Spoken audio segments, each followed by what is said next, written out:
বক্তব্যের বিষয় শিরক। শিরক সম্পর্কে এক গুরুত্বপূর্ণ তথ্যবহুল সংক্ষিপ্ত বিবরণের চেষ্টা করব ইনশাআল্লাহ।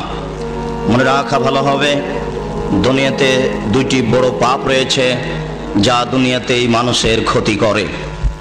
অন্যান্য পাপ দুনিয়াতে তেমন ক্ষতি করে না। তার একটি পাপের নাম হচ্ছে শিরক। শিরক করলে মানুষের অতীতের নেকি নষ্ট হয়ে যায়। শিরক করলে আল্লাহকে হেয় তুচ্ছ করা হয়।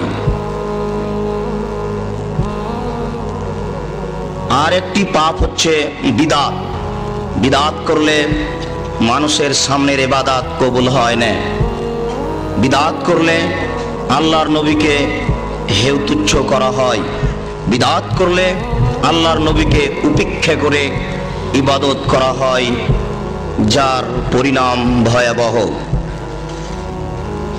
শিরক সম্পর্কে মহান আল্লাহ বলেন, ইয়া বুনাইয়া লা তুশরিক বিল্লাহ ইন্নাশ শিরকা লাযুলমুন আযীম। লোকমান হাকিম তার ছেলেকে শিরকের ব্যাপারে সতর্ক করো তো বলেন, বৎস, তুমি আল্লাহর সাথে শিরক করো না। শিরক সবচেয়ে বড় পাপ। দুনিয়াতে যত পাপ রয়েছে তার সবচেয়ে বড় পাপ হচ্ছে শিরক। তিনি তার ছেলেকে শিরক থেকে বাঁচার জন্য সাবধান ও সতর্ক করছেন। মহান আল্লাহ অন্যত্রে বলেন, ইন্নাহু মান ইউশরিক বিল্লাহ ফাকাদ হারামাল্লাহু আলাইহিল জান্নাহ ওয়া মাওয়াহুন নার। নিশ্চয় যারা শিরক করে তাদের জন্য জান্নাত হারাম হয়ে যায়। শিরক করে যারা, তারা জান্নাতে প্রবেশ করার সুযোগ পাবে না।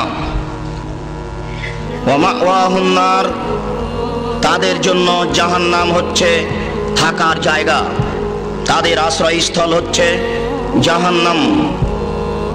ওমা লিয-যালিমিনা মিন আনসার, যারা শিরক করে নিজেদের প্রতি অন্যায় করেছে, যারা শিরক করে নিজেদের প্রতি অত্যাচার করেছে, যারা শিরক করে আল্লাহর মানকে ক্ষুণ্ণ করেছে, তাদের জন্য বিচারের কাঠগড়াতে কোনো সাহায্য সহযোগী থাকবে না। মহান আল্লাহ বলেন, লাউ আশরাকু লাহাবিতা আনহুম মা কানু ইয়ামালুন।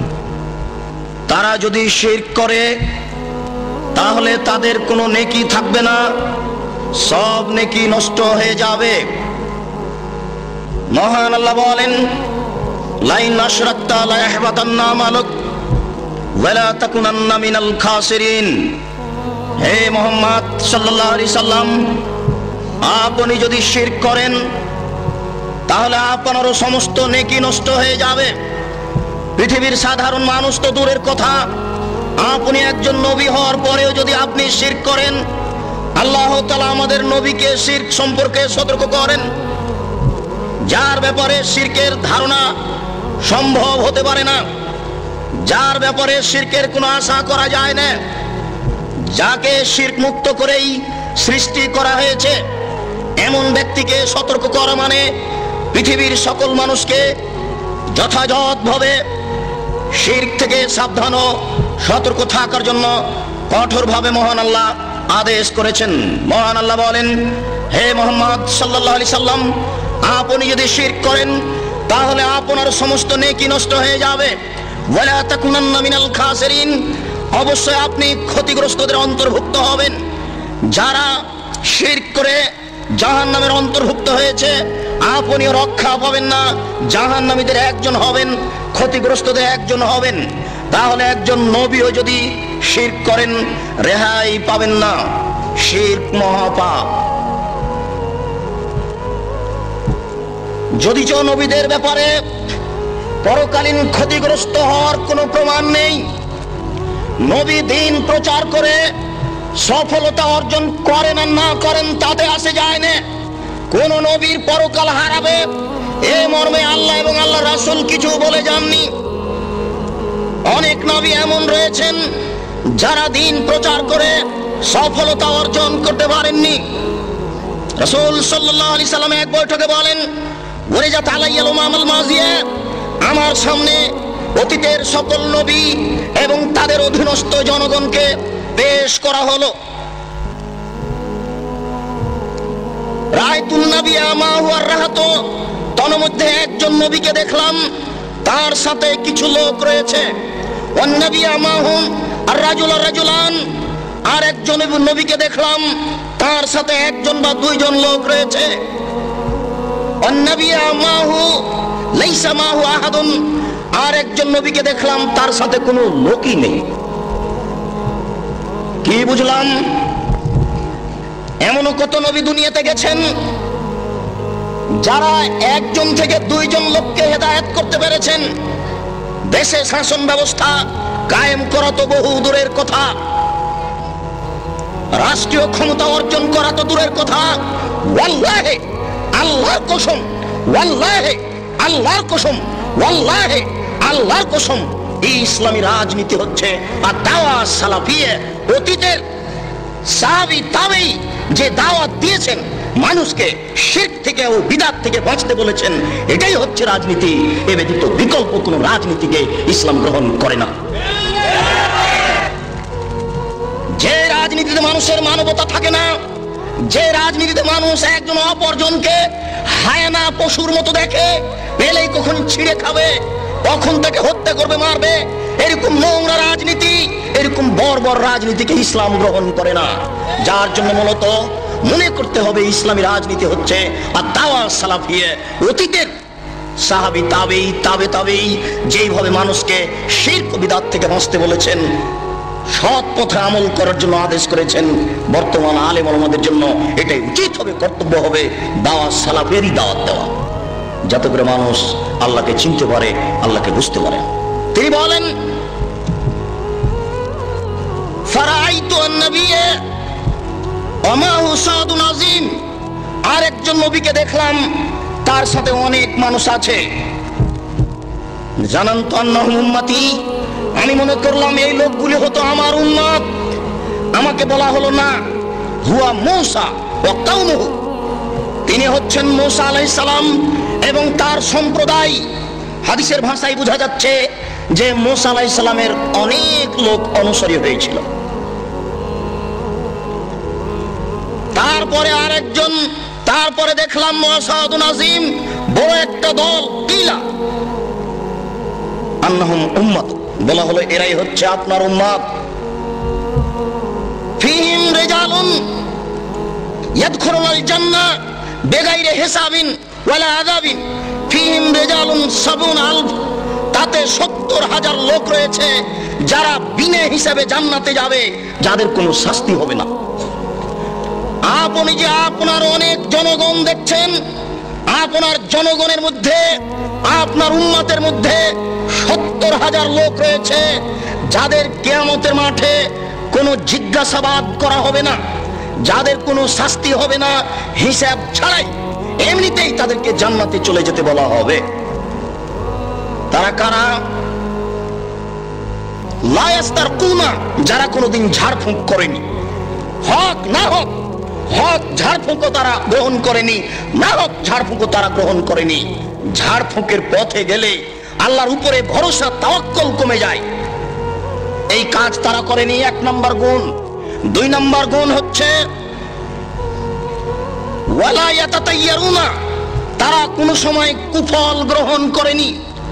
কুফল বলতে বাড়ি থেকে বের হয়েছেন, কি যেন ভুলে গেছিলেন, আবার বাড়ি যেতে হবে, মনটা বলছে কাজ মনে হয় ভালো হবে না, আবার বাড়ি ফিরে যাব কি করে, এই যে মনে ধাক্কা দিচ্ছে, এর নাম কুফল।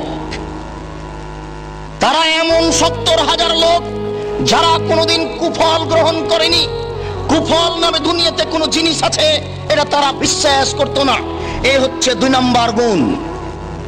ওয়ালা ইয়াকতুনা, তারা উল্কি করে নিত না শরীরে কোনো সময়। দাগ দিয়ে নেওয়া এরকম জিনিসকে তারা নাজায়েজ হারাম মনে করত। অত্র বুখারী মুসলিমের হাদিসে বুঝাচ্ছিলাম, বহু নবী এমন চলে গেছেন যারা দাওয়াত দিয়েছেন কিন্তু কোনো মানুষকে হেদায়েত করতে পারেননি। ভুল পথে গিয়ে মানুষকে দাওয়াত দিতে হবে, এটা ঠিক নয়। মিথ্যা কথা বলে জনসংখ্যা বেশি করতে হবে, এটা ঠিক নয়। নবীর যদি চলে, আমার কেন চলে না? জনগণকে আয়াতে নিয়ে আসা তো দূরের কথা, সারা জীবনে একটা লোককে হেদায়েত করতে পারেননি। বুখারী মুসলিমের হাদিসে এসেছে, আমি আরেকজন নবীকে দেখলাম, লাইসা মাহু আহাদুন, তার সাথে কোনো লোকই নেই, তিনি একাই। কি বুঝলেন এটা? অথচ তিনি একজন নবী। আব্দুল্লাহ ইবনে আমর রাদিয়াল্লাহু তাআলা আনহু বলেন, রাসূল সাল্লাল্লাহু আলাইহি সাল্লাম এক বৈঠকে বললেন, মনে রেখো, আকবারুল কাবায়রা সালাসা, সবচেয়ে বড় পাপ তিনটি। তার মধ্যে এক নাম্বার বড় পাপ হচ্ছে আল ইশরাকু বিল্লাহ, আল্লাহর সাথে শিরক করা। আল্লাহর সাথে শিরক করলে আল্লাহকে হেয় তুচ্ছ করা হয়। এই দেশের মাটিতে মানুষের বুঝে আকীদায় আল্লাহতে গন্ডগোল রয়েছে। তাদের আল্লাহ নিরাকার আর আমাদের আল্লাহ সাকার, আকার আকৃতি আছে। তাদের আল্লাহ সর্বত্র বিরাজমান, পায়খানা ঘরেও থাকে, পেশাবখানাতেও থাকে, বাড়িতেও থাকে। আমাদের আল্লাহ থাকেন সপ্তম আকাশের উপরে। দেখেন, আল্লাহতেও গন্ডগোল রয়েছে। মুকশাতুল মুমিনিন গ্রন্থে লেখা আছে, মানুষকে 130 ফরজ মানতে হবে। তার এক ফরজ হচ্ছে আল্লাহকে নিরাকার মানতে হবে। 3, 4, 5 এর এইসব মাদ্রাসা শিক্ষা বইগুলিতে লেখা আছে আল্লাহ হচ্ছেন নিরাকার। নাউজুবিল্লাহ, শত শত আয়াত রয়েছে যাতে প্রমাণ হচ্ছে আল্লাহর চক্ষু আছে, আল্লাহর কান আছে, আল্লাহর হাত আছে, আল্লাহর পা আছে। একাধিক আয়াত দ্বারা প্রমাণিত, সহিহ হাদিস দ্বারা প্রমাণিত।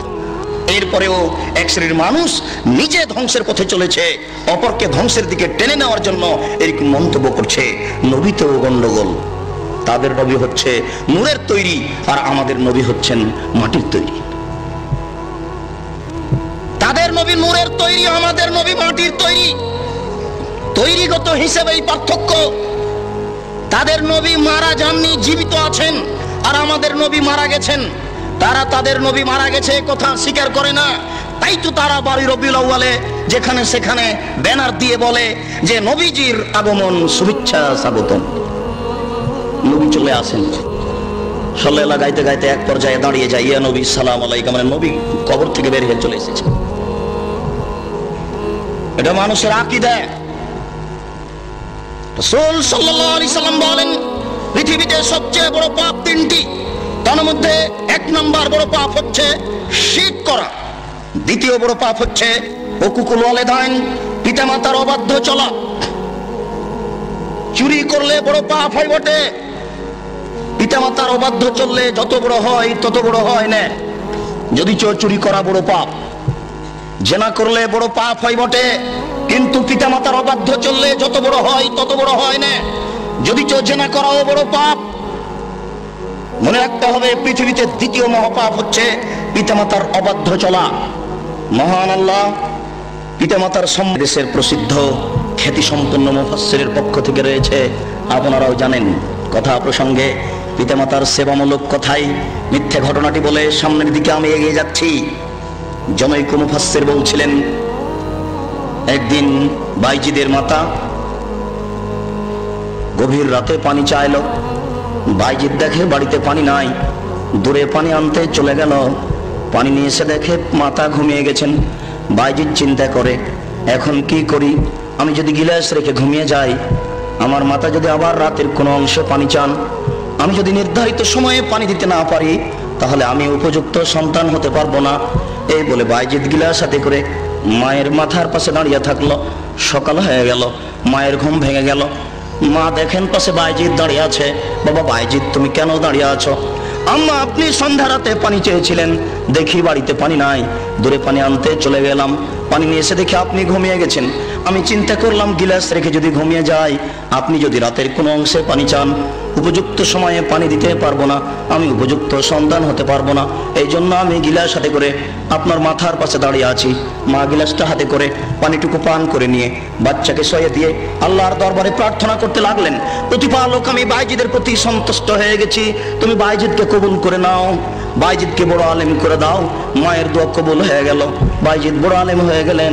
ঘটনা মিথ্যে। মায়ের দোয়া কবুল হয়ে যদি বাইজিদ বড় আলেম হতেন, তাহলে বাইজিদ একথা বলতেন না। বইয়ে লেখা আছে বাইজিদ একদিন বলেন বাহাস্তুল্লাহ, আল্লাহকে আমি খুঁজলাম, কোথায় আল্লাহ? আইন আল্লাহ, আল্লাহ কোথায়? খুব খুঁজলাম, ফামাওয়াজাদতুহু, আল্লাহকে খুঁজে পেলাম না। ফায়জান আল্লাহ, দেখি আমি নিজেই আল্লাহ। বাইজিদ একদিন দেখেছেন নিজেই আল্লাহ। তাহলে মায়ের দোয়া কবুল হলো কি করে? ভুল পথে কি মায়ের দোয়া কবুল হয়? তা হয় না। যারা এই বাউল ফকির এই জিকির প্রথা চালু করেছে তার কয়েকজন বড় হোতার একজন বাইজিদ, ইমাম গাজ্জালি, মনসুর হাল্লাজ, এরাই হচ্ছে এই আপনার অন্ধকারে জিকির নীতি চালু করেছে। তারাই বলেছে পীর মুরিদের 22টি নীতিমালা আছে, তার মধ্যে একটি নীতিমালা হচ্ছে মুরিদ থাকবে পীরের হাতে, মৃত্যু ব্যক্তি যেমন গোসল দাতার হাতে। গোসল দাতা মৃত ব্যক্তিকে ইচ্ছে মতো গোসল দেওয়ায়। গোসল দাতা মৃত ব্যক্তির কোন জায়গায় কোন অঙ্গে হাত লাগালে মৃত ব্যক্তি কি বলতে পারবে যে আমি ইতস্তবোধ করছি বা লজ্জাবোধ করছি? এটা কি মৃত ব্যক্তির বলার ক্ষমতা আছে? মৃত ব্যক্তি যেমন কিছু বলতে পারে না, কিছু বলে না, ঠিক মুরিদও তেমন পীরের হাতে।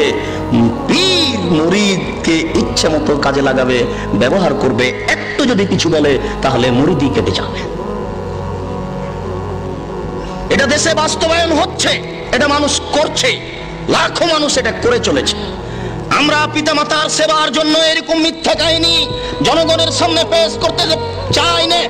জাতির যদি বাড়িঘর করে দিতে না পারি, জাতির যদি রাস্তাঘাট করে দিতে না পারি, জাতির যদি স্কুল কলেজ করে দিতে না পারি, তাহলে জাতিকে চূড়ান্ত সঠিক ধর্ম দিতে পারবো, এতে আমরা বিশ্বাসী ইনশাআল্লাহ। ধর্মের নামে জাতিকে কোনোদিন ফাঁকি দিব না। ধর্মের নামে জাতিকে ফাঁকি দেওয়ার জন্য আমরা বাড়ি থেকে বের হইনি। এই বিষয়ে আপনাদেরকে বিশ্বাস রাখার জন্য, আস্থাবান হওয়ার জন্য, আস্থাশীল হওয়ার জন্য অনুরোধ করছি। আপনারা আমাদের প্রতি অন্তত শরীয়তের ব্যাপারে যথাযথ বিশ্বাস রাখেন, সফলতা অর্জন করবেন ইনশাআল্লাহ। আমরা পিতামাতার সেবার জন্য ওইরকম কথা বলতে চাই যে 3 জন লোক রাস্তা থেকে বের হলো, রাস্তায় বের হলো, বৃষ্টি আসার কারণে 3 জন এক গর্তে আটকা পড়লো।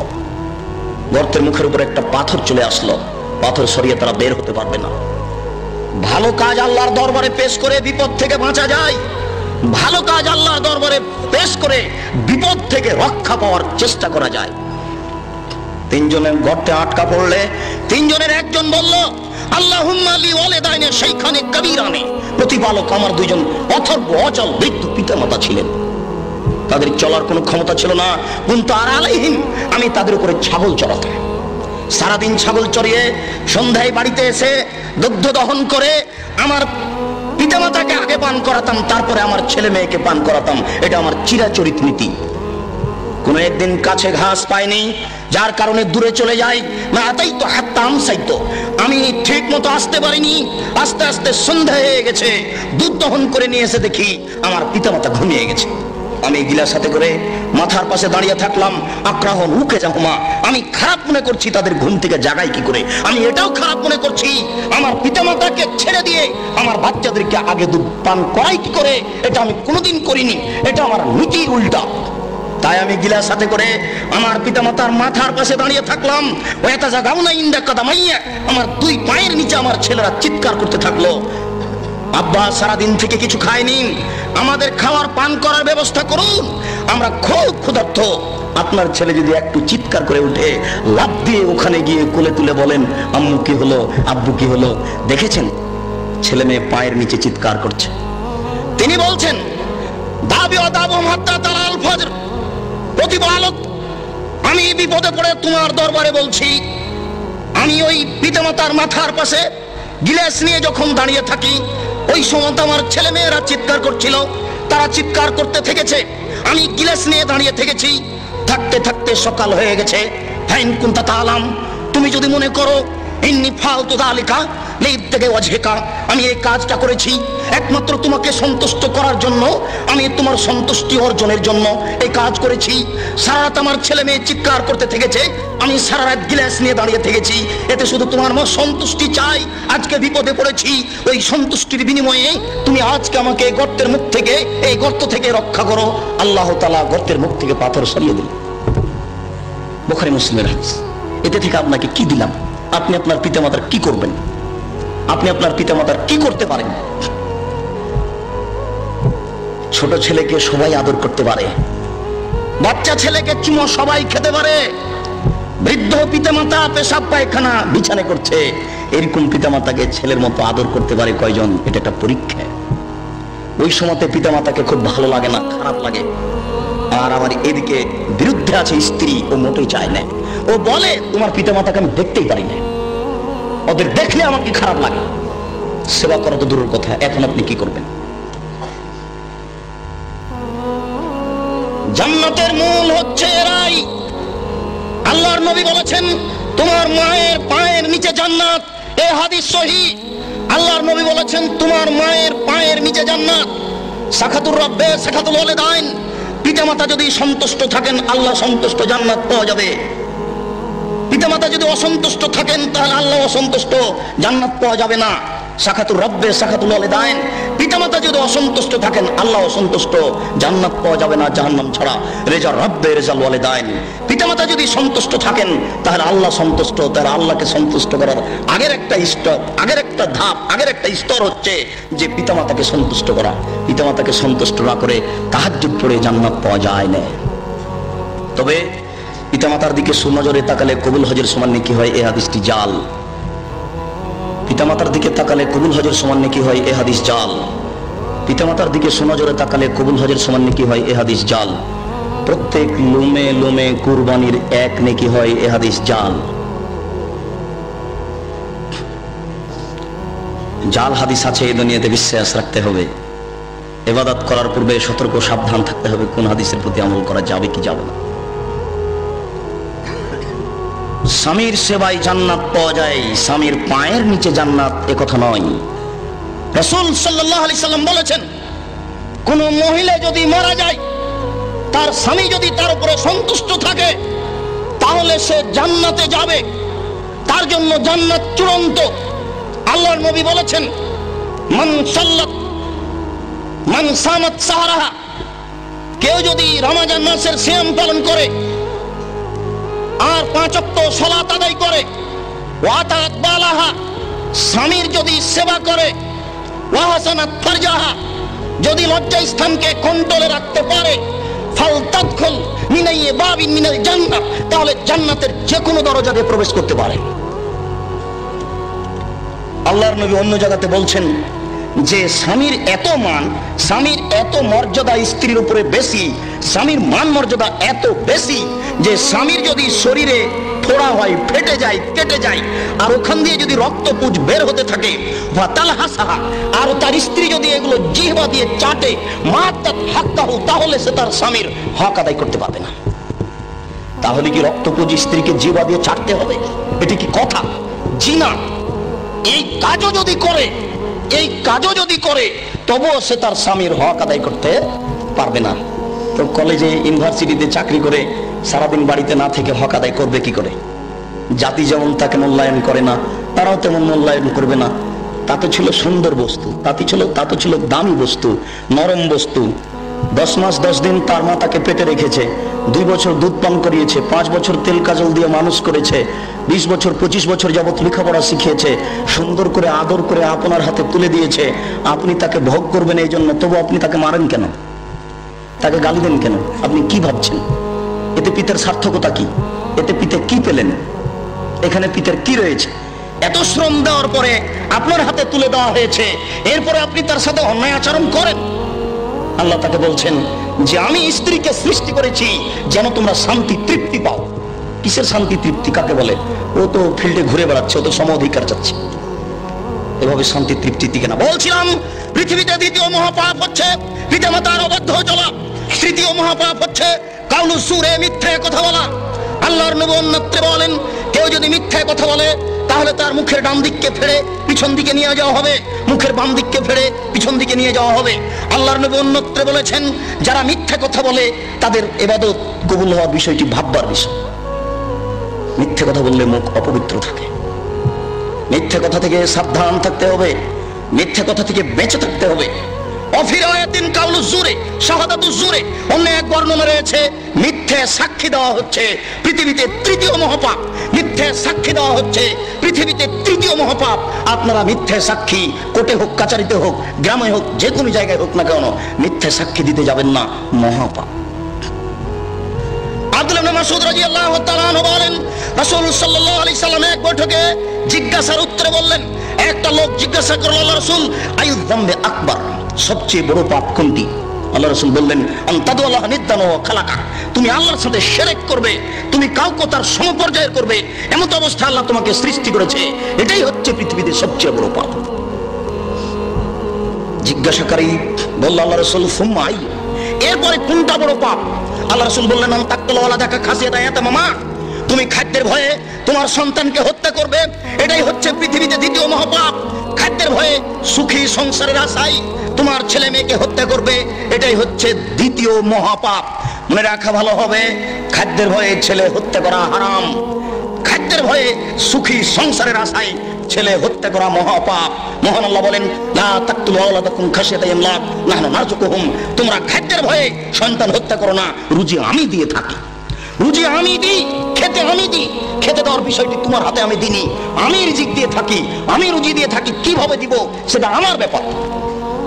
কেউ গরিব থাকবে না দুনিয়াতে, সবাই ধনী হয়ে যাবে। মানুষ যদি মানুষের উপরে চড়ে থাকে তবুও মানুষ ধনী হয়ে যাবে, এই কথা আল্লাহর নবী বলেছেন।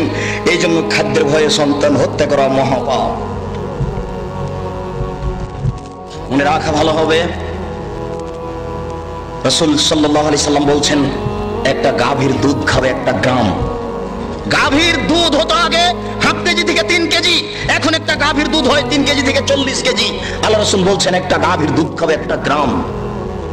আল্লাহ রাসূল বলছেন, একটা ডালিম খাবে একটা বংশ।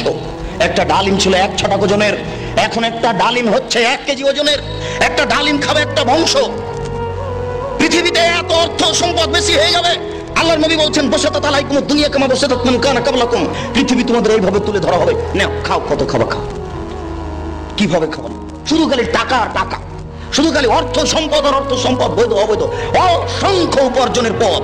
কে কত টাকা ইনকাম করবে, সবাই ইনকামের প্রতিযোগিতায় নেমে গেছে। এখন কিন্তু আপনারা দেখতে পাচ্ছেন সবাই ইনকামের প্রতিযোগিতায় নেমে আছে।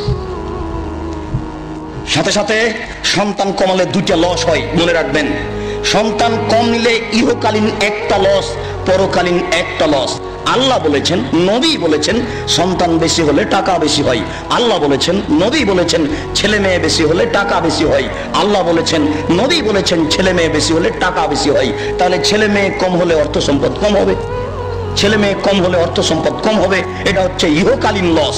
আর পরকালীন একটা লস হচ্ছে, আল্লাহর নবী বলেছেন, ছেলে মেয়ে যদি বাল্য অবস্থায় মারা যায়, যুবক হওয়ার পূর্বে মারা যায়, তাহলে কিয়ামতের কাঠগড়াতে পিতামাতার কাপড় ধরে আল্লাহকে বলবেন, প্রতিপালক, আমার বাপ মাকে জান্নাতে দেওয়ার পূর্বে আমরা জান্নাতে যাব না। বেঁকে বসবে, একেবারে বেঁকে বসে বলবে, প্রতিপালক, আমার পিতামাতাকে জান্নাতে না দেওয়ার পূর্ব পর্যন্ত আমরা জান্নাতে প্রবেশ করব না।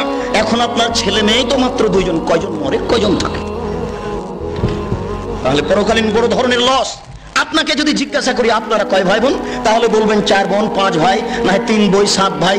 আপনারা অনেক, কিন্তু আপনার ছেলে মেয়ে 2টা বা 3টে, একই কথা। আমাকে জিজ্ঞাসা করেন, আর 5 জনকে জিজ্ঞাসা করেন, সবাই বলবে যে আমরা 8-10 জন ভাই বোন, আমরা 5-7 ভাই বোন। এখন আপনার বিষয়টা আমার বিষয়টা জিজ্ঞাসা করলে কমে এসেছে, তো তাদের চলে, আমাদের চলে না। ভুল, সন্তান কম নিলে 2টা লস হবে। রাসূল সাল্লাল্লাহু আলাইহি সাল্লামকে জিজ্ঞাসাকারী বললেন, আল্লাহর নবী, সুম্মা আইয়ুন, এরপরে মহাপাপ কোনটি? আল্লাহ রাসূল বললেন, আনতাজনি হালিলাতা জারি, তুমি তোমার প্রতিবেশীর সাথে জেনা করবে, এটা হচ্ছে 3য় মহাপাপ। প্রতিবেশীর সাথে জেনা করা মহাপাপ, এর অর্থ এই নয় যে দূরের মহিলার সাথে জেনা করা ছোট পাপ, এটা নয়। প্রতিবেশীর সাথে জেনা করলে ডবল পাপ হয়, প্রতিবেশীর সাথে জেনা করলে ডবল পাপ হয়। প্রতিবেশী মানে মহিলার স্বামী সৌদি আরব চাকরি করতে গেছে, কথার কথা।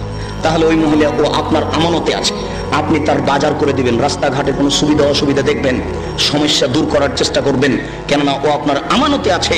এই সুযোগে আপনি তার সাথে জেনা করলেন, তাহলে এক হলো আমানতের খেয়ানত, আর এক হলো জেনা। ডবল 2টা পাপ বড় বড় জমা হয়ে গেছে। এই জন্য আল্লাহ রাসূল বলছেন, প্রতিবেশীর সাথে জেনা করা 3য় মহাপাপ। এমনিতে জেনা মহাপাপ।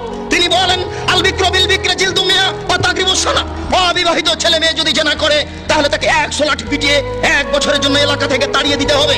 রাসূল সাল্লাল্লাহু আলাইহি সাল্লাম বলেন, আস্তাইবু বিসাইব আর রাজমু, বিবাহিত নারী পুরুষ যদি জেনা করে তাহলে তাকে ঢেল দিয়ে পাথর দিয়ে দুনিয়া থেকে মেরে ফেলতে হবে, তার বেঁচে থাকার কোনো সুযোগ নাই। হাদিসের অনেক অংশের একটু ছোট অংশ যাতে আমরা তুমি গ্রামে দিয়ে গ্রামের সম্প্রদায়ের একজন মহিলা রাসূলের নিকট আসলো, এসে বলছে আল্লাহ রাসূল তাহেরনি আমাকে পবিত্র করেন। আল্লাহ রাসূল বলেন ইরজাই তুমি বাড়ি ফিরে যাও, আস্তাগফিরুল্লাহ আল্লাহ নিকটে ক্ষমা চাও, ও তুবি ইলাইহি তুমি তওবা করো তোমার পাপ ক্ষমা হয়ে যাবে। তখন মহিলা বলে আতুরাতে দুনি কামার আদাত্তা মাইজ ইবনে মালিক, যেভাবে আপনি মাইজ ইবনে মালিককে ফিরিয়ে দিয়েছিলেন ওইভাবে কি আমাকে ফিরিয়ে দিতে চাচ্ছেন? অন্না হুবলা মিনাজ জিনা আমার পেট উঁচু হয়েছে, অবৈধ সন্তানে দয়া করে আমার বিচার করে দেন। আল্লাহ রাসূল একটু থেমে বলছেন ঠিক আছে ইরজাই হাত্তা তালিদি তুমি বাড়ি চলে যাও, যেদিন তোমার বাচ্চা হবে সেই দিন আসিও তোমার বিচার করে দিব। মহিলা এভাবে বাড়িতে চলে গেল। যেদিন সন্তান হলো সেই সবেমাত্র হয়েছে সন্তান, এই সন্তান নিয়ে বিচারালয়ে উপস্থিত আল্লাহর নবী, এই যে সন্তান জন্ম নিয়েছে আপনি বিচার করে দেন। আল্লাহ রাসূল একটু থেমে বলছেন আচ্ছা ঠিক আছে তুমি বাড়ি যাও, বাচ্চাকে দুধ পান করাও, যেদিন বাচ্চা দুধ ছেড়ে দিবে সেদিন নিয়ে আসিও তোমার বিচার করে দিব। মহিলা বাচ্চা নিয়ে বাড়ি চলে গেল, বাচ্চাকে 2 বছর যাবত দুধ পান করালো। 2 বছর পরে বাচ্চা নিয়ে বিচারালয়ে উপস্থিত, ও ফিয়াদেহি কেসরাত খুবজিন, এমন অবস্থায় বাচ্চার হাতে এক টুকরা রুটি রয়েছে, এই রুটি প্রমাণ করে যে বাচ্চা খাদ্য খেতে পারে। বাচ্চা নিয়ে বিচারালয়ে উপস্থিত আল্লাহর নবী, বাচ্চার বয়স 2 বছর হয়েছে, আপনি বিচার করে দিন বাচ্চা এখন খাদ্য খেতে থাকতে পারে। বাচ্চার আল্লাহ রাসূল হাতে নিয়ে একজন মুসলমানের হাতে সমর্পণ করলেন এবং বললেন ইযহাবু বিহা আহফিরুল্লাহ লা সাদরিহা ফারজিমুহা, সঙ্গী সাথী তোমরা একে মাঠে নিয়ে যাও, মাঠে নিয়ে গিয়ে গর্ত করে বুক পর্যন্ত পুঁতে দাও, এরপরে চতুর্দিক থেকে ঢেল ইট পাথর মেরে মেরে দুনিয়া থেকে বিদায় করে দাও। সাহাবীরা বলছেন রাসূলের আদেশ অনুপাতে আমরা তাকে মাঠে নিয়ে গেলাম, মাঠে নিয়ে গিয়ে একটা গর্ত খুঁড়লাম, গর্ত খুঁড়ে বুক পর্যন্ত পুঁতে দিয়ে চতুর্দিক থেকে ঢেল পাথর মারতে লাগলাম। খালিদ বিন ওয়ালিদ বলেন আমি একটা তার মুখের উপরে পাথর মারলাম, ফাতানাজ্জাহ দামালাহ খালিদ, পাথরটা মুখের উপরে লেগে মুখ ফেটে রক্ত ছিটে এসে খালিদের গায়ে লাগলো। ফাসবাহা খালিদ তাকে গালি দিয়ে বসলেন। আল্লাহ রাসূল বলছেন মাহলেনা খালিদ, খালিদ থামো, একে গালি দিও না, লাকা তাবাত লাউ তাবাস সাইবু মাকসিন লা গফিরা লাহু, এক পাপী যদি এরকম তওবা করে তাহলে তার পাপকে ক্ষমা করা হবে। মহিলা এত বড় তওবা করেছে, মহিলা এত তওবা করেছে, মহিলা এত একনিষ্ঠভাবে ভয় ভীতি নিয়ে আল্লাহর দরবারে ক্ষমা চেয়েছে, এরকম ক্ষমা যদি বড় থেকে বড় পাপী চাই তবু তাকে ক্ষমা করা হবে। আল্লাহর নবী বুঝতে পেরেছিলেন মহিলার ক্ষমা হয়ে গেছে, আল্লাহর নবী বুঝতে পেরেছিলেন মহিলা অনুতপ্ত হয়েছে, এরপরেও বিচার রক্ষা হলো না, এরপরেও বিচার রক্ষা হয়নি। অন্যায় প্রকাশ হয়ে গেলে তার বিচার হবেই চূড়ান্ত। যদি জেনা ঘরে ঘরে হচ্ছে, জেনা মানুষের কাছে কোনো বড় ব্যাপার নয়। বলছিলাম পৃথিবীতে 3য় মহাপাপ হচ্ছে প্রতিবেশীর সাথে অন্যায় ভাবে জেনা করা। রাসূল সাল্লাল্লাহু আলাইহি সাল্লাম বলেন আল্লাহ তাআলা এক বৈঠকে বললেন, আল্লাহ তাআলা কোন এক পর্যায়ে বললেন ইবনে আদম লা আতাইতানি বিকুরাবিল আরজি খাতায়া সুম্মা লাকিতানি লা তুশরিক বিশাই লা আতাইতুকা বিকুরাবিহা মাগফিরাতান। আদম সন্তান নারী পুরুষ তোমরা যদি বিচারের কাঠগড়াতে আকাশ জমিন পরিমাণ পাপ নিয়ে উপস্থিত হও, আকাশ জমিনের মধ্যে যে ফাঁকা রয়েছে এই পরিমাণ পাপ নিয়ে যদি উপস্থিত হও আর যদি শিরক না করে থাকো আমি আল্লাহ তোমাদের সমস্ত পাপকে ক্ষমা করে দিব। তুমি একদিন বলছিলাম যে ইন্না লিল্লাহি মিয়া রাহমা, আল্লাহর নিকটে রয়েছে 100টি দয়া, আল্লাহর নিকটে ছিল 100টি দয়া। আনজালা মিনহা রাহমাতান ওয়াহিদা, তোর মধ্যে একটি দয়া আল্লাহ ভাগ করে দিয়েছেন বাইনাল জিন্নে ওয়াল ইনসে ওয়াল বাহাইম ওয়াল হাওয়ামে, চতুষ্পদ প্রাণীর মাঝে, মানুষের মাঝে, জিনের মাঝে, হিংস্র প্রাণীর মাঝে, সকলের মাঝে একটি দয়া আল্লাহ ভাগ করে দিয়েছেন। একটি দয়ার ভিত্তিতে এটা তাফুনা, মানুষ পরস্পরে ভালোবাসা দেখায়, গাভী তার বাচ্চাকে জিহ্বা দিয়ে চাটে, মানুষ তার বাচ্চাকে চুমো খায়, মুরগি তার বাচ্চাকে আদর করে ডাকে। আল্লাহ তাআলা 99 রাহমা ইয়ারহামু বিহা ইয়াউমুল কিয়ামা, আল্লাহ তাআলা 99টা দয়া নিজের কাছে রেখেছেন। এই 99টা দয়া দিয়ে আল্লাহ বিচারের কাঠগড়াতে মানুষকে ক্ষমা করবেন। আল্লাহ কত বড় দয়াবান, আল্লাহর দয়াকে আদম করে না, আদম সন্তান আল্লাহর দয়ার 5 পয়সা দাম দেয় না। ওমর রাদিয়াল্লাহু তাআলা আনহু বলেন একদা আল্লাহ রাসূলের নিকটে একদল বন্দী মানুষ আসলো, বন্দী মানুষের মধ্যে একজন মহিলা ছিল, মহিলা এমন ছিল মনে হচ্ছে যেন তাহাল্লাবু সাদিয়াহা তাসা, মহিলা ছুটাছুটি করছে তার বাচ্চার জন্য, তার স্তনে দুধ বেশি হয়ে গেছে, দুধ বাচ্চা খায়নি, মনে হচ্ছে যেন দুধ স্তন থেকে বয়ে পড়ে, এমন অবস্থায় মহিলা তার বাচ্চাকে পেয়ে নিল।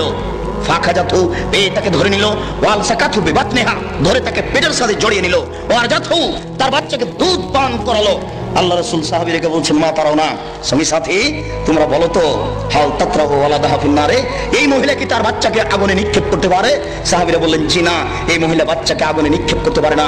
আল্লাহ রাসূল বলছেন আল্লাহু আরহামু আলাল ইবাদ মিন হাযিহি আলা ওয়ালাদিহা, এই মহিলা তার বাচ্চার উপরে যত দয়াবান, এই মহিলা তার বাচ্চার উপরে যত দয়াবান, মহান আল্লাহ তার বান্দাদের উপরে এর চেয়ে অনেক অনেক বেশি দয়াবান।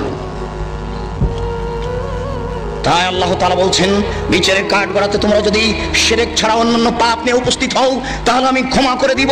অন্য এক বর্ণনা রয়েছে, যেদিন জাহান্নামীরা জাহান্নামে চলে যাবে, জান্নাতীরা যখন জান্নাতে চলে যাবে, এরপরে মহান আল্লাহ জাহান্নামে তিনবার অঞ্জলি দিয়ে 3 অঞ্জলি মানুষকে জাহান্নাম থেকে বের করে জান্নাতে দিয়ে দেবেন। তার বিশেষ দয়া, 3 অঞ্জলি মানুষ জাহান্নাম থেকে বের করে জান্নাতে দিয়ে দিবেন। তাই তো ডক্টর শহীদুল্লাহ আর মওলানা আব্দুল্লাহিল কাফি আল কুরাইশির মধ্যে একবার তর্ক বিতর্ক হয়েছিল। ডক্টর শহীদুল্লাহ বলেছিলেন, আল্লাহর অঞ্জলি কি ছোট? সমস্ত মানুষ তো অঞ্জলিতে উঠে যেতে পারে, ফেরাউনও উঠে যেতে পারে। মওলানা আব্দুল্লাহিল কাফি আল কুরাইশি বলেছিলেন, জি না, ঈমান থাকে না যার, অঞ্জলিতে আসার সুযোগ হবে না তার। ঈমান থাকে না যার, অঞ্জলিতে আসার সুযোগ হবে না তার। বলছিলাম, মহান আল্লাহ কিয়ামতের মাঠেও মানুষের প্রতি দয়া করবেন। 3 অঞ্জলি মানুষ জাহান্নাম থেকে বের করে জান্নাতে দিয়ে দিবেন। মহান আল্লাহ অন্যত্র বলেন, ইন্নাল্লাহা ইয়াগফিরু আন ইউশরাকা বিহি ওয়া ইয়াগফিরু মা দুনা যালিকা লিমান ইয়াশা। শিরক ছাড়া যত পাপ রয়েছে সমস্ত পাপ ক্ষমা করা হবে, শিরকের পাপ ক্ষমা করা হবে না। শিরক মহাপাপ, শিরক বড় পাপ। শিরক করলে আল্লাহকে অপমান করা হয়, শিরক করলে আল্লাহকে হেয় তুচ্ছ করা হয়, শিরক করলে অতীতের নেকি নষ্ট হয়ে যায়। কয়েকটি শিরক রাসূলুল্লাহ সাল্লাল্লাহু আলাইহি সাল্লাম ফিয়াদ রাজুলিন হালকা, একদা আল্লাহর নবী এক লোকের হাতে দেখলেন তামার বালা। তামার বালা দেখে আল্লাহ রাসূল বললেন, মা হাযিহি, কি তোমার হাতে তামার বালা কেন? লোকটি বলল, হাযিহি মিনাল ওয়াহিনা, আমার শরীরে দুর্বলতা রয়েছে, আমি দুর্বল মানুষ, এটাকে দূরে করার জন্য তামার বালা ব্যবহার করি। আল্লাহ রাসূল বললেন, ইনজিহা, তুমি একে খুলে ফেলো, লা তাজিদুকা ইল্লা ওয়াহানান। এই তামার বালা তোমার গায়ে থাকলে, হাতে থাকলে তোমার রোগী বেশি হবে, তুমি আরোগ্য লাভ করতে পারবে না। শোনো, লাউ মুত্তাওয়াহি আলাইকা মাফলাতে ইয়াউমুল কিয়ামা, এই তামার বালা যদি তোমার হাতে থেকে যায় আর তুমি যদি মারা যাও তাহলে কিয়ামতের মাঠে তুমি রক্ষা পাবে না, তোমাকে জাহান্নাম যেতে হবে। এই মাইকের আওয়াজ যত দূর পর্যন্ত যাচ্ছে, সকল মুসলিম ভাই ও বোনকে বলছি, আপনার হাতে যদি কারো এরকম তামার বালা থাকে, সৌদি আরব থেকে হাজী সাহেবেরা ঘড়ির মতো বালা যদি নিয়ে এসে দেখে দিয়ে থাকে, রোগ ভালো হবে বলে তাকে এই মুহূর্তেই খুলে ফেলুন। রাতে মারা গেলে মুসলমান হয়ে মারা যাবেন, থাকা অবস্থায় মারা গেলে মুশরিক হয়ে মারা যাবেন। আল্লাহকে অপমান করে জান্নাত লাভ করা যায় না। আল্লাহকে ছোট করে, খাটো করে, হেয় তুচ্ছ করে জান্নাত লাভ করা যায় না। সাবধান থাকুন। রাসূল সাল্লাল্লাহু আলাইহি ওয়াসাল্লাম এক বৈঠকে বললেন, ইন্নার রুকা ওয়াত তামাইমাত ওয়ালা শিরকুন, নিশ্চয় ঝাড়ফুঁক করা শিরক, গলায় তাবিজ ঝোলানো শিরক, স্বামী স্ত্রীর মধ্যে ভালোবাসা সৃষ্টি করার যে কোনো কৌশল শিরক। কোরআন মাজিদের আয়াত দিয়ে ঝাড়ফুঁক করা যায়, হাদিসের দোয়া পড়ে ঝাড়ফুঁক করা যায়। আজ হতে আপনারা যদি কোনো জায়গাতে কারো কাছে তেল পানি পড়ে নেন, তাহলে আগে জিজ্ঞাসা করবেন, মুন্সি সাহেব, মৌলভী সাহেব, আপনি যে আমাকে তেল পড়ে দিবেন, পানি পড়ে দিবেন, কি বলবেন? যদি উনি হাদিসের দোয়া পড়েন, কোরআন মাজিদের আয়াত পড়েন, তাহলে আপনি পানি পড়ে নিতে পারেন, অন্যথা আপনিও মুশরিক, সেও মুশরিক, পরকাল হারিয়ে যাবে।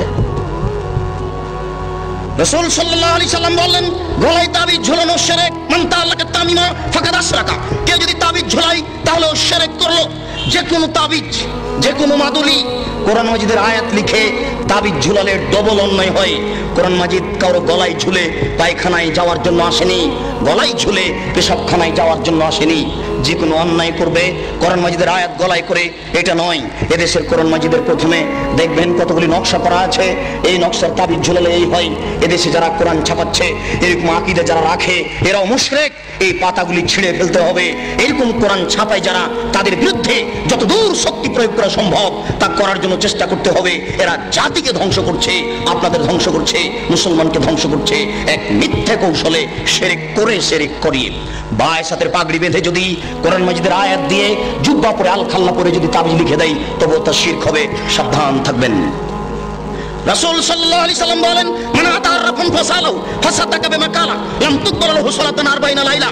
কেউ যদি কোনো গণকের কাছে যায়, তারপর গণককে কিছু জিজ্ঞাসা করে, আমার টাকা হারিয়ে গেছে দেখেন তো, বা এই জিনিস হয়েছে একটু দেখেন তো, তার বলা কথাকে যদি বিশ্বাস করে, আল্লাহর নবী বলেছেন 40 দিন তার ইবাদত কবুল হবে না, 40 দিন তার সালাত কবুল হবে না।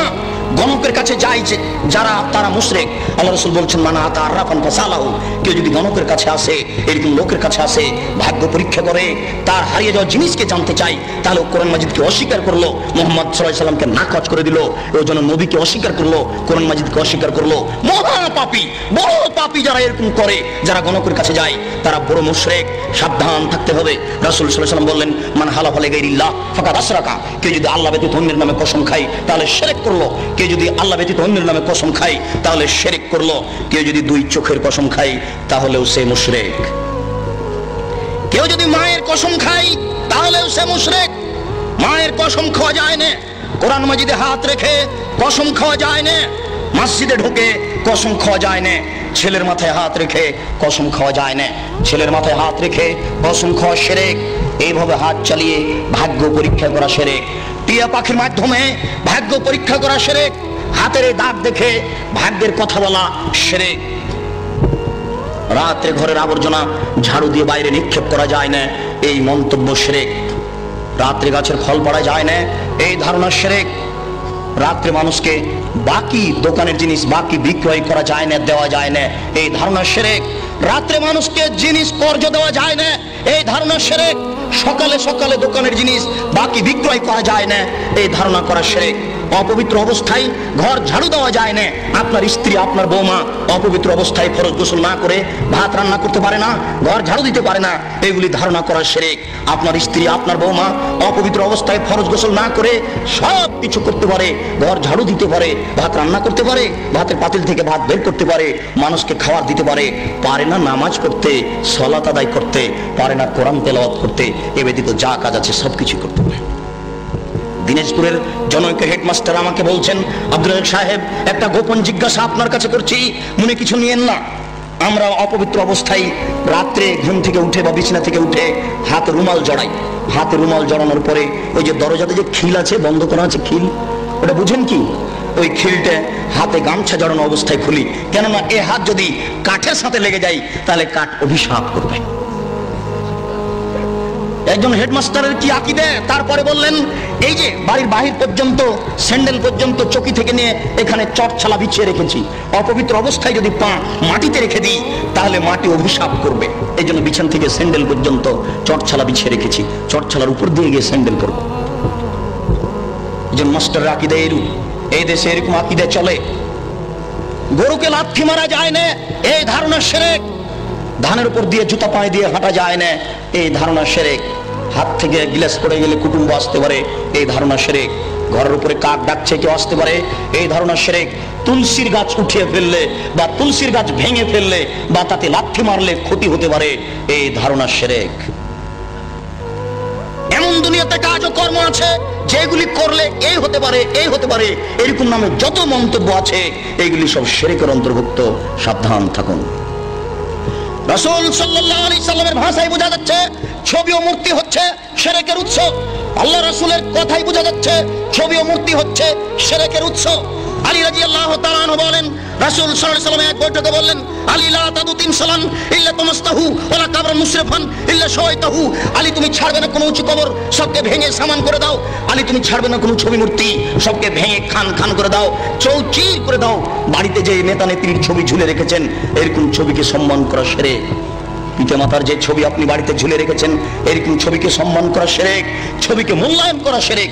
আপনার ছেলে মেয়ের পাসপোর্ট সাইজের ছবি রেখে, আপনার ছেলে মেয়ের লেখাপড়ার জন্য পরীক্ষা দেওয়ার জন্য পাসপোর্ট সাইজের ছবি রেখে বাড়িতে যত ছবি আছে অ্যালবামের সমস্ত ছবির মুখের উপরে লাথি মেরে সবকে ছিঁড়ে চৌচির করে দিতে হবে, পানিতে আগুনে পুড়িয়ে দিতে হবে, পানিতে ফেলে দিতে হবে। একে মূল্যায়ন করা যাবে না। 1971 সাল থেকে নিয়ে আজ পর্যন্ত দেশের মাটিতে যত মূর্তি তৈরি করা হয়েছে সমস্ত মূর্তিকে ভেঙে খান খান করে দিতে হবে, চৌচির করতে হবে। আপনি না পারলে আপনার ছেলে করবে, আপনার ছেলে না পারলে তার ছেলে করবে। কেউ যদি ভাঙতে না পারে তাহলে যেদিন ঈসা আলাইহিস সালাম আসবেন সেদিন এদেশের ছবি মূর্তিকে লাথি মেরে ভেঙে চৌচির করে দিবেন। সেদিন কোনো মায়ের বেটা ঠেকাতে পারবে না। কেন? আল্লাহ রাসূল বলেছেন, ইয়াদখুল ইসলাম ফি কুল্লি বাইতি মাতারিন ওয়া বারিন বাইসি আজিজিন ওয়া জুল্লি জালালিন। প্রত্যেক ইটের বাড়িতে ইসলাম প্রবেশ করবে, প্রত্যেক খড়ের বাড়িতে ইসলাম প্রবেশ করবে, শহরের বাড়িতে ইসলাম প্রবেশ করবে, গ্রামের বাড়িতে ইসলাম প্রবেশ করবে, সম্মান সহকারে না অপমান সহকারে। সবাই যদি ইসলাম মেনে নেয় তাহলে মর্যাদার হানি হবে না, আর যদি ইসলাম না মানে তাহলে পিটিয়ে ইসলাম গ্রহণ করতে বাধ্য করা হবে। ব্যক্তিকেই পিটিয়ে বাধ্য করা হবে, তাহলে ছবি মূর্তিকে সে সম্মান দেবে কি করে? ছবি মূর্তিকে সম্মান করা শিরক, মূল্যায়ন করা শিরক। আজ এখান থেকে উঠে বাড়িতে ঢুকে শোকে যে যত পুতুল আছে, যত ছবি মূর্তি আছে, আপনার আমেরিকা থেকে আনা যদি সোনার হরিণ হয় তবু লাথি মেরে ভেঙে চৌচির করতে হবে, ওকে মূল্যায়ন করা যাবে না। ছবি মূর্তিকে মূল্যায়ন করা শিরক, জন্মদিবস পালন করা শিরক, মৃত্যু দিবস পালন করা শিরক, 16 ডিসেম্বর পালন করা শিরক, 21শে ফেব্রুয়ারি পালন করা শিরক, 26শে মার্চ পালন করা শিরক, পহেলা বৈশাখ পালন করা শিরক, কবরে ফুল চড়ানো শিরক, শহীদ মিনারে ফুল চড়ানো শিরক। 21শে ফেব্রুয়ারি যদি সারা বাংলাদেশের নারী পুরুষ পায়ের জুতা খুলে হাতে ফুল নিয়ে বরকতের কবরে দেয়, শহীদ মিনারে দেয়, তাহলে কি তারা বরকতের 1 পয়সা উপকার করতে পারবে? পারবে না। এই জন্য এরকম জাতিকে আমরা শিক্ষিত জাতি বলি না, এরকম হেডমাস্টারকে আমরা শিক্ষিত বলি না। এরকম জাতির, এরকম হেডমাস্টারের নিপাত হোক, এটা আমরা চাই। যার দ্বারা জাতি উপকৃত হতে পারে না, যে শিক্ষিত সমাজের দ্বারা জাতি কবরে যায়, জাতির পরকাল হারায়, ওরকম শিক্ষিত সমাজ আমরা চাই না। আমরা চাই শিরক বিদআত মুক্ত সমাজ, যে শিরক বিদআত মুক্ত সমাজে আল্লাহকে সন্তুষ্ট করতে পারবো। অনেক সময় পাপ করলেও আল্লাহ ওরকম অসন্তুষ্ট হন না। শিরক করলে কাবা শরীফে যদি শিরক থাকে তবুও শিরক, কাবা শরীফে যদি ছবি থাকে তবুও শিরক। পৃথিবীর যেখানেই ছবি থাক না কেন অবশ্যই তার শিরক, যেখানেই থাক না কেন। কাবা শরীফের ছবি মূর্তি ছিল, অনেক মূর্তি ছিল সেখানে। হবল নামে একটা মূর্তি ছিল কাবা শরীফের ঘরের পাশে, হবল, সেটাই বেশি মূল্যায়ন করা। সেই হবল মূর্তির পাশে ছিল একটা পাতিল, সেই পাতিলে ছিল 3টা খড়ি, অর্ধ হাতক আর 1 হাতক 3টে খড়ি ছিল। একটা খড়ির গায়ে লেখা ছিল ইফাল করো, আর একটা খড়ির গায়ে লেখা ছিল লা তাফাল করো না, আর একটা খড়ির গায়ে লেখা ছিল মুহমাল কিছুই না। তারা ছেলে মেয়ের বিবাহ দিলে বা কোনো সফর করতে চাইলে বা কোনো পদক্ষেপ কাজের গ্রহণ করতে চাইলে ওই পাতিলের ভিতরে হাত ঢুকিয়ে খড়ি বের করত। যদি ওই খড়ি বের হয়েছে যাতে লেখা আছে ইফাল করো, তার মানে হবল মূর্তি বলে দিল এ আল্লাহ নকল আল্লাহ নাউজুবিল্লাহ, বলে দিল যে তোমরা কাজ করো। আল্লাহ বলে দিল করতে, এখন তারা করবে নাউজুবিল্লাহ। যদি ওই খড়ি বের হয় যাতে লেখা আছে লা তাফাল করো না, এখন ওদের নকল আল্লাহ বলে দিল যে এই কাজ করতে হবে না, মেয়ের বিবাহ দিতে হবে না, তারা করবে না। তারা যুদ্ধের মাঠে জয়ী হলে বলতো উলু হবাল, উলু হবাল, এ হবাল তুমি সম্মানী, তুমি জয়ী, তোমাকে আমরা মূল্যায়ন করি। মানুষ শিরক করত। মহান আল্লাহ বলেন জাল হক এসেছে সত্য, ওয়াজাহাকাল বাতিল চলে গেছে মিথ্যে, ইন্নাল বাতিলা নিশ্চয় মিথ্যে, কানা যাহুকা চিরদিন মিথ্যে। এই বলে আল্লাহর নবী লাঠি হাতে করে কাবা ঘরে ঢুকে যত ছবি মূর্তি ছিল সবকে ভেঙে চৌচির করে লাঠি মেরে বের করে দিয়েছেন। ওই ছবি মূর্তি আবার আপনি মুসলমানের বাচ্চা হয়ে ঘরে ঢুকিয়েছেন, ওই ছবি মূর্তি আবার আপনি শোকেজে সাজিয়েছেন। আপনার গোশতের মধ্যে ঢুকে আছে মূর্তি ভাঙা নীতি, আপনার রক্তের মধ্যে ঢুকে আছে মূর্তি ভাঙা নীতি। আপনি মূর্তি ভাঙা জাতি, আপনি মূর্তি ভাঙা সম্প্রদায়, আপনি মূর্তির উপরে লাঠি মারা সম্প্রদায়। আপনি মূর্তিকে মূল্যায়ন করেন কি করে? মূর্তিকে আপনি মূল্যায়ন করতে পারেন না। পরের অংশটুকুর সংক্ষিপ্ত কথা, রাসূল সাল্লাল্লাহু আলাইহি সাল্লাম এক বৈঠকে বলেন লানাল্লাহু মান আওয়া মুহদাসান, কেউ যদি বিদআতকে আশ্রয় দেয় তাহলে তার উপরে অভিশাপ।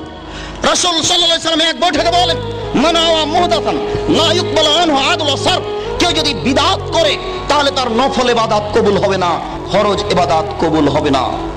রাসূল সাল্লাল্লাহু আলাইহি সাল্লাম এক বৈঠকে বলেন লাউ কানা মূসা হাইয়া, আজকে যদি মূসা আলাইহিস সালাম জীবিত হন, ও আদরাকা মিন নবুয়তি, আর মূসা আলাইহিস সালাম যদি আমার নবুয়ত পান, তাহলে আমাকে মেনে নেওয়া ছাড়া তার কোনো গত্যন্তর থাকবে না, আমাকেই তাকে মেনে নিতে হবে। রাসূল সাল্লাল্লাহু আলাইহি ওয়াসাল্লাম এক বৈঠকে বলেন মান আমিলা আমালান লাইসা আলাইহি আমরুনা ফাহুয়া রাদ্দুন, কেউ যদি এমন কিছু করে যেটা আমার শরীয়তের অন্তর্ভুক্ত নয় তাহলে তা হবে পরিত্যাজ্য ইবাদতের জগতে। আয়েশা রাদিয়াল্লাহু তাআলা আনহা বলেন আল্লাহ রাসূল বলেছেন মান আহাদাসা ফি আমরিনা হাজা মা লাইসা মিনহু ফাহুয়া রাদ্দুন, কেউ যদি আমার শরীয়তে ইবাদতের নামে নতুন কিছু ঘটায় তাহলে তা পরিত্যাজ্য। মনে রাখা ভালো হবে, শরীয়তে নতুন কাজ গ্রহণীয় নয়, ভালো হলেও। হে উপস্থিত বৈঠকের দিনী মুসলিম ভাই বোন, শরীয়তে নতুন কাজ ভালো হলেও গ্রহণীয় নয়। আমি নিজেকে ক্লান্তিবোধ মনে করাই, বিদআতের অংশ আজকের মতো রেখে দিচ্ছি। বিদআতের অংশ পরের দিন পরবর্তীতে অন্যত্রে করব ইনশাআল্লাহ। সেদিন শুধুমাত্র বিদআতের আলোচনায় শোনাবো। আজকে এই আলোচনার এই অংশে এসে বলছি মনে কিছু নিয়ে